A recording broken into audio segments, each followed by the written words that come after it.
Hello friends, आपका स्वागत है हमारे YouTube channel the sparkle GS classes में। और आज हम बात करने वाले हैं ट्विंस के बारे में। जुड़वा बच्चे कैसे होते हैं और जुड़वा बच्चे कितने प्रकार के होते हैं, आज हम इस पर डिस्कस करने वाले हैं। तो फ्रेंड्स आइए स्टार्ट करते हैं। वही जुड़वा बच्चे जो होते हैं वो दो प्रकार के होते हैं। एक तो होता है मोनोजाइगोटिक, और मोनोजाइगोटिक का दूसरा नाम होता है आइडेंटिकल ट्विंस।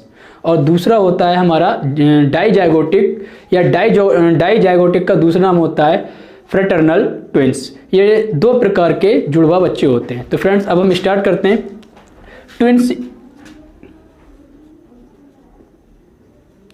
ट्विंस दो प्रकार के होते हैं।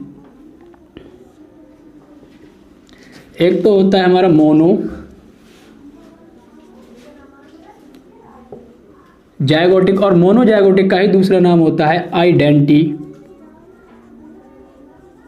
Identical twins. सेकंड होता है हमारा डाइजाइगोटिक, और डाइजाइगोटिक का दूसरा नाम होता है फ्रेटर्नल ट्विंस। फ्रेंड्स ये दो प्रकार के जुड़वा बच्चे होते हैं। मोनोजाइगोटिक अलग होता है एंड डाइजाइगोटिक अलग होता है। मोनोजाइगोटिक में कैसा होता है, मोनो का मतलब होता है फ्रेंड्स एक, और जाइगोटिक का मतलब होता है जाइगोट। अगर एक जाइगोट से दो जुड़वा बच्चों का फॉर्मेशन होता है तो उसको हम बोलते हैं मोनोजाइगोटिक, और अगर दो जाइगोटों से दो अलग बच्चों का फॉर्मेशन होता है तो उनको हम बोलते हैं डाइजाइगोटिक या फिर फ्रेटर्नल ट्विंस। तो फ्रेंड्स अब हम इसको एक डायग्राम के थ्रू समझते हैं। तो फ्रेंड्स ये हो गया आपका चित्र। चित्र में क्या होता है फ्रेंड्स, पहले आता है हमारा यूट्रस वाला पार्ट ये होता है, ओवरी वाला पार्ट ये होता है, और फैलोपियन ये होती है, सर्विक्स वाला पार्ट ये होता है, और वजाइना वाला पार्ट ये होता है। अब हम डिस्कस ये करते हैं कि मोनोजाइगोटिक ट्विंस जो होते हैं ये किस तरीके से होते हैं। मैंने बताया ना फ्रेंड्स कि मोनो का मतलब होता है एक, और जाइगोटिक का मतलब होता है जाइगोट। मतलब एक जाइगोट से दो सेम बच्चों का बनना मोनोजाइगोटिक कहलाता है। अब दूसरा आता है डाइजाइगोटिक ट्विंस। डाइजाइगोटिक ट्विंस में मतलब होता है कि दो जाइगोट से दो बच्चों का बनना, हालांकि होते वो जुड़वा ही है लेकिन दो ही बच्चे बनते हैं, लेकिन एग्जैक्टली वो एक दूसरे की कॉपी नहीं होते हैं, और उनका जो जेंडर होता है वो भी सेम नहीं होता है। डाइजाइगोटिक में ये होता है, और मोनोजाइगोटिक जो होता है उसमें बच्चे भी सेम होते हैं, एग्जैक्टली एक दूसरे की कॉपी होते हैं, और उनका जो जेंडर होता है या तो दोनों मेल होंगे एंड या फिर दोनों फीमेल होंगे। तो वो कैसे होंगे अब हम उसको देखते हैं। तो फ्रेंड्स मोनो का मैं बता चुका हूं, मोनो मतलब एक, जाइगोट मतलब जाइगोट। तो एक जाइगोट से दो बच्चों का बनना, तो पहले मैं मोनो की बात करता हूं कि ये कैसे होता है, इसका प्रोसेस क्या होता है। तो फ्रेंड्स मैं बता चुका हूं कि ओवरी जो होती हैं वो फीमेल के अंदर पाई जाती हैं, और फीमेल के अंदर दो ओवरियां प्रेजेंट होती हैं। तो ओवरी से एक एग जो होता है वो यहां से निकलने के बाद एम्पुला वाले पार्ट में एक एग आ जाता है। एक एग आने के बाद स्पर्म, यहाँ से बहुत सारे स्पर्म जाते हैं, वजाइना के अंदर थ्रो कराते हैं बहुत सारे स्पर्म, तो बहुत सारे स्पर्म इसके अंदर एंटर कर जाते हैं। एंटर करने के बाद एक स्पर्म जो होता है वो एग से जाके फर्टिलाइज हो जाता है, और फर्टिलाइज होने के बाद ये यहाँ से फ्रेंड्स स्पर्म गया, स्पर्म जाने के बाद ये स्पर्म हो गया आपका, और यहाँ से स्पर्म जाने के बाद एग से फर्टिलाइज हो जाता है। फर्टिलाइज होने के बाद क्या बनता है फ्रेंड, जाइगोट बनता है। अब यहाँ पर बन गया आपका या तो स्पर्म एग से फर्टिलाइज हो गया, और एग से फर्टिलाइज होने के बाद बन जाता है जाइगोट। और जब एक जाइगोट बनता है तो वही जाइगोट दो पार्टों में डिवाइड हो जाता है। अब इस प्रोसेस को मैं आपको इधर समझाने की कोशिश करता हूँ। फ्रेंड्स ये तो होता है आपका एग जो कि फीमेल का गेमेट होता है, और ये होता है आपका स्पर्म जो कि मेल का गेमेट होता है, इसको बोल देते हैं स्पर्म। अब इन दोनों का क्या होता है, इन दोनों का फर्टिलाइजेशन होता है। फर्टिलाइजेशन होने के बाद ये बन जाता है जाइगोट। तो यही जाइगोट दो पार्टों में डिवाइड हो जाता है, दो पार्टों में डिवाइड हो गया, और यही दो पार्ट डेवलप होने के बाद एम्ब्रियो बन जाता है।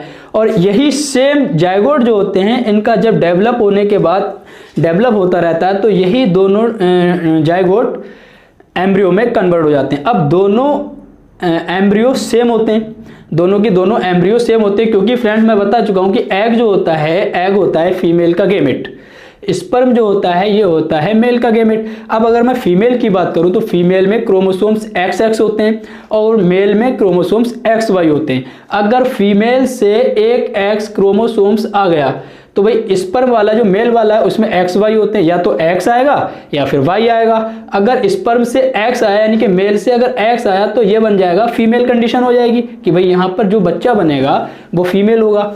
और जब ये फीमेल होगा तो इसके थ्रू दोनों बच्चों में ही तो एक जायगोट डिवाइड हुआ है। जब एक जायगोट दो चीजों में डिवाइड हुआ है तो ये दोनों भी लड़की होंगी।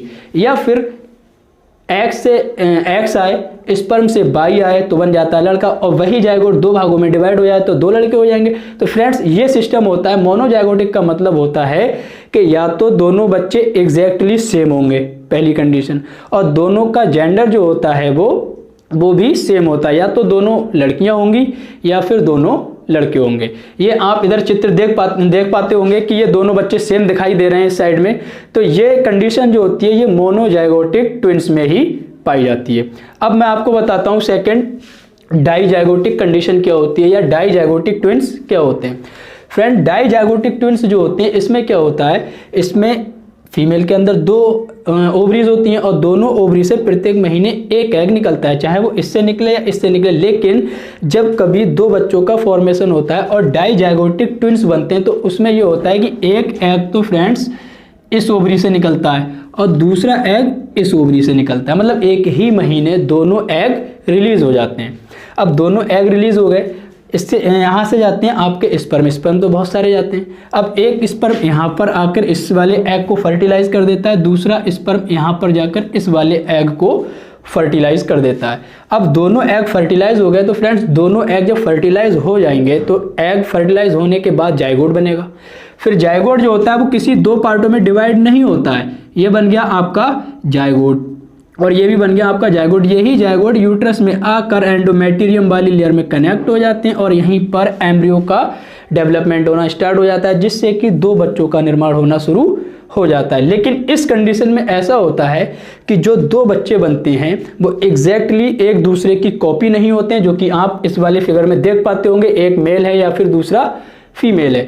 ये दोनों एग्जैक्टली एक दूसरे की कॉपी नहीं होती और इनका जेंडर भी सेम नहीं होता है, या तो एक फीमेल होगा और या फिर एक मेल होगा। अगर इसको हम समझने की कोशिश करें तो इस साइड से समझ सकते हैं, जैसे कि ये एग हो गया और ये स्पर्म हो गया, सेकंड एग हो गया और ये स्पर्म हो गया। इन दोनों का जाइगोट बनने फर्टिलाइजेशन होने के बाद जाइगोट बनेगा, ऐसे ही सेम फर्टिलाइज होने के बाद जाइगोट बनेगा। तो ये जाइगोट जो होगा वो एम्ब्रियो में डेवलप हो जाएगा और एम्ब्रियो बन जाएगा, और ये वाला भी डेवलप होने के बाद एम्ब्रियो बन जाएगा। तो एम्ब्रियो का मतलब कि दोनों दो बच्चे बनना स्टार्ट होगा और दोनों एक दूसरे की कॉपी नहीं है बल्कि अपोजिट, जेंडर भी इनका अपोजिट होता है। तो फ्रेंड्स ये तो हुई जाइगोटिक ट्विंस की बात। अब एक और कंडीशन आती है जो कि हमारी होती है कंजॉइंट ट्विंस। कंजॉइंट ट्विंस क्या होते हैं? तो फ्रेंड्स मैं बताऊं, कंजॉइंट ट्विंस वो होते हैं जिनका कंडीशन तो मोनोजाइगोटिक वाली ही होती है कि इधर से ओवरी से एक एग आता है और इधर से एक स्पर्म जाता है, ये दोनों फर्टिलाइज होते हैं। फर्टिलाइज होने के बाद क्या होता है, जाइगोट बनता है, लेकिन वो जाइगोट जो होता है वो कंप्लीटली डिवाइड नहीं हो पाता है। जैसे कि मैं अब आपको बताऊं, यहाँ से एक एग निकला, यहाँ से स्पर्म गया, ये आपका स्पर्म हो गया, ये स्पर्म इस एग से फर्टिलाइज करेगा। फर्टिलाइज करने के बाद क्या होता है, एक जाइगोट बनता है, ये हमारा जाइगोट बन गया। जाइगोट बनने के बाद यही जाइगोट दो पार्टों में डिवाइड होने की कोशिश करता है, लेकिन दो पार्टों में डिवाइड नहीं हो पाता, बल्कि ये दोनों एग सेपरेट नहीं हो पाते और कनेक्ट रहते हैं। तो जब ये दोनों एग कनेक्ट रहते हैं तो इन्हीं से डेवलप हो जाता है एम्ब्रियो, और एम्ब्रियो डेवलप होने के बाद जब बच्चों का जन्म होता है तो वो बच्चे एक दूसरे से कनेक्ट होके निकलते हैं। जब उनकी डिलीवरी होती है तब उन बच्चों में कनेक्ट पाए जाते हैं। जैसे कि आपने बहुत ज़्यादा सोशल मीडिया के जरिए या व्हाट्सएप के जरिए इन इमेजों को देखा होगा, जो कि इमेज मेरे बोर्ड पर आपके सामने दिखाई दे पा रहे हैं।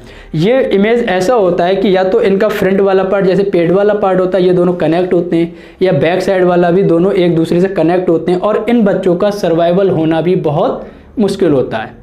तो फ्रेंड्स ये था हमारा कंजॉइंट वाला पार्ट।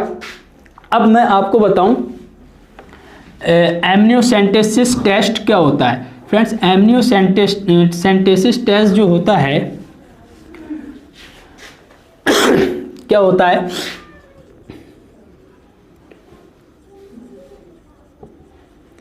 एमनियोसेंटेसिस टेस्ट जो होता है ये वो टेस्ट होता है, इसके द्वारा हम ये बता सकते हैं कि जो फीमेल होती हैं उनके यूट्रस के अंदर जो बच्चे होते हैं उनका टेस्ट करने के बाद कि ये बच्चे मेल हैं या फीमेल हैं।